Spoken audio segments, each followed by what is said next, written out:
welcome back to Choose Your Own Path. A couple of videos ago, I showed you a couple of methods of how to put texture on your pieces of styrofoam.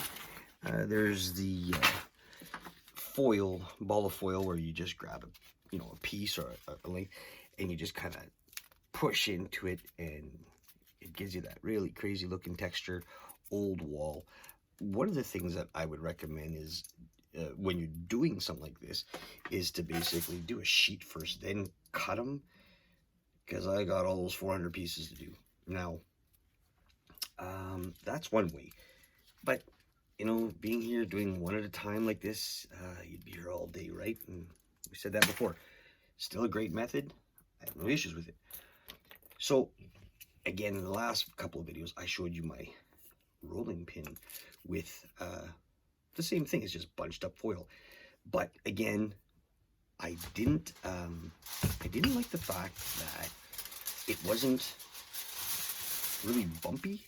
I guess it just didn't have enough to it. So what we're gonna do is we're gonna add more. That's all we're gonna do. So I'm gonna show you guys. I'll just bring you. I'm gonna have to see my ugly face. So what I'm gonna do is just add a whole bunch of hot glue to the whole rolling pin. And again, always make sure you got lots of hot glue on hand.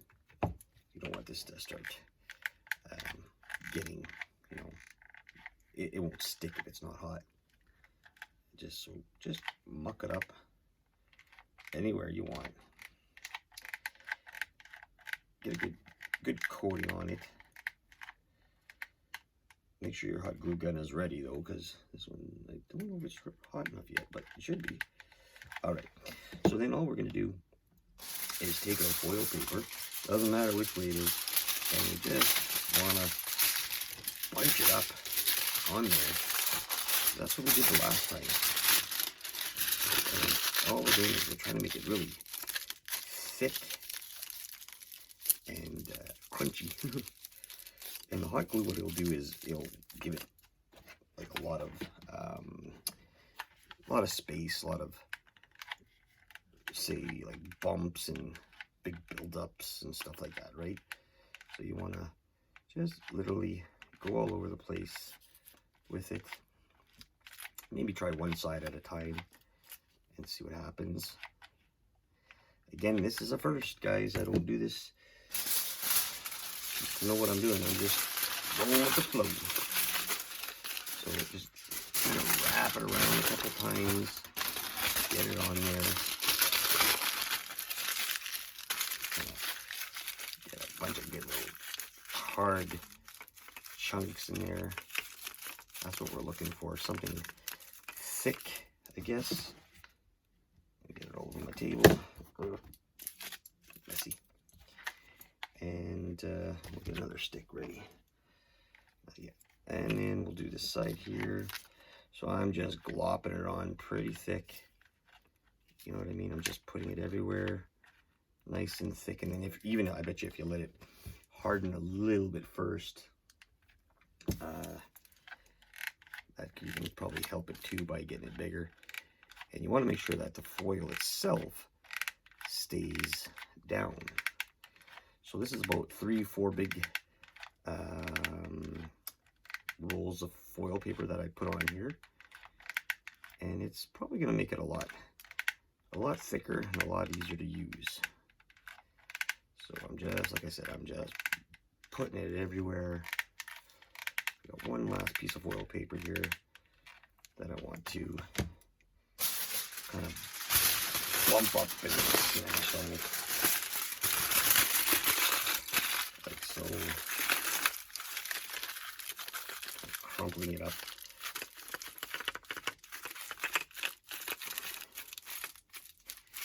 Like that. And then you could just add the hot glue again to your whole roll, and that will also give it sort of like, it gives like big dents in it and all that. Get all the hot glue on there. It's not going to hurt it. Plus you want your foil to stay permanently in there So you're trying to get it in all the places that didn't get held down by hot glue. So just a bunch of big globs everywhere and anywhere. Make sure you get more hot glue ready. Oops. And the bigger the lumps you have on these, the more dense you're going to get, as in indentation, to do your, you know, just to have it that kind of stippling look. So we're just going to add a little here, add a little there. It's really hot because it's taking that plastic off, the rubber off. That's okay.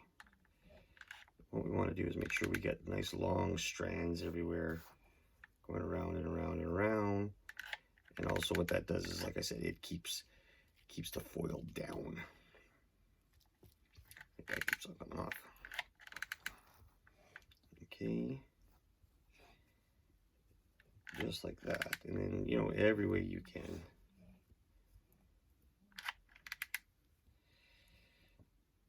So then what we're going to do is we're definitely going to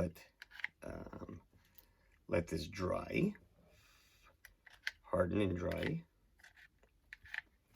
so that we can see what it's going to look like after. I think I'm going to add one more stick of hot glue because I really like the fact that these pieces are coming out nice and thick. And like I said, all I'm doing is I'm just letting it go, letting it run all over the place. Getting the places, you know, going back and forth.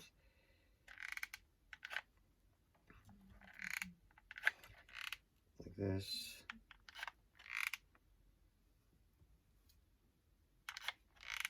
And we'll see what it turns out to be like.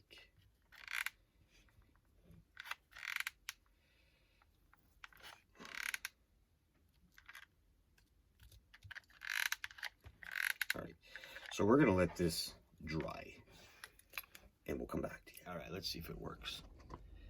Bring it down to check it out. So we got a pile here. And we're just going to roll it over like we did with the others. Let's see what happens. So what we did was we built up the bumps on here. And you know what? Just a quick couple of rolls, and there you go. You got your texture. So you could do either a whole sheet, or again, if you did like me and you went and cut them before doing this process or this step, you just lay them all down and just give them a, you know, you can press pretty firmly, I guess, if you want to really get those dents in there. Moving the whole board and go from there. So I got about 200 more to do. I'll get back to you. So once you got all your pieces, you know, it's got the texture all over them. Next is you really want to paint them. Again, you could have done that when it was on the big board. Maybe, maybe not. It's up to you. Didn't do that way. So I got a different way. Put me a glove on. Now you can do one thing, or two things. You can take a paintbrush and you can nicely wipe it all over the place. You know, get it all painted up nicely, like, you know, like that. Do that 400 times. No, thank you. I got one of these guys. Now, you know what this is? It's a pickle jar. It used to be for the pickles. All right. I'm going to show you what I'm going to do. I'm dropping the strainer part in. I'm taking a handful, maybe two, maybe three, whatever you want. And we're just going to just swoosh them around in there. Swoosh, swoosh, swoosh. Make sure you get them, get every little corner. All right. gonna pick it up. That's it. Set them to dry. Yeah, they're wet on the other side, but I put down some parchment paper, or what's the other stuff called? Wax paper. This is our Mod Podge and our paint. Basically, we're just trying to get rid of that pink color, right? So just very simply, it has like a strainer inside of it. This is so much faster. You can use a cauldron strainer. That'll work.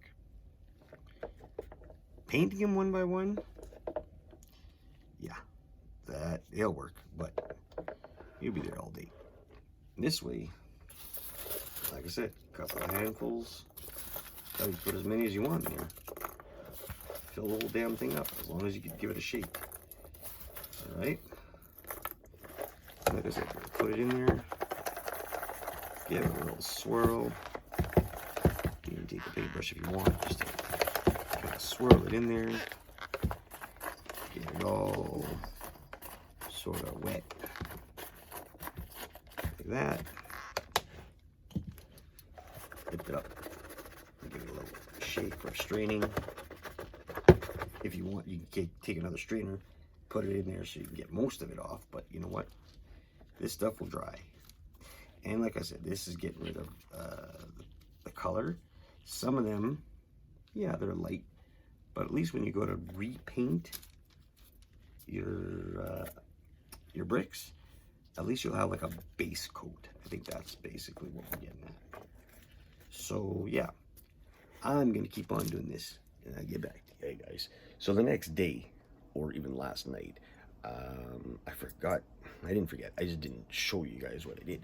So I have a Folgers can. I put a hole in the lid. All right. So what I do is I take when they're wet still, I put them in here. I put the lid on. All right. I put the lid on it, and then all I do is I take a hair dryer. I stick it in there like so. I turn it on. I shake it up. I shake the can up with it in my hand, and then not even, literally less than 20 seconds, they're dry. Just keep on shaking them so everything gets hit. So this is one basket full, roughly about 400-ish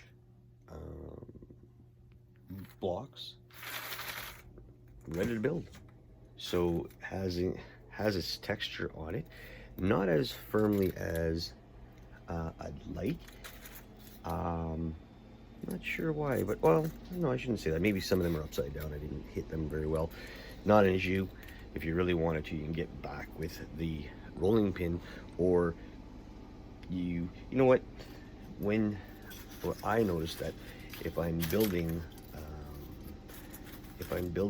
walls one on top of the other, you know, stagger or whatever, then I'll take the hot wire knife and I'll probably just score some of the top pieces, you know, just give it like that crack look. And then again, you know what, you're painting them again and you're just really making them look awesome. So that's how I made that many, that fast, that easy, with that tool. Pretty awesome. Again, want to thank everybody for watching. Get my big hand out of the way. I want everybody to stay safe.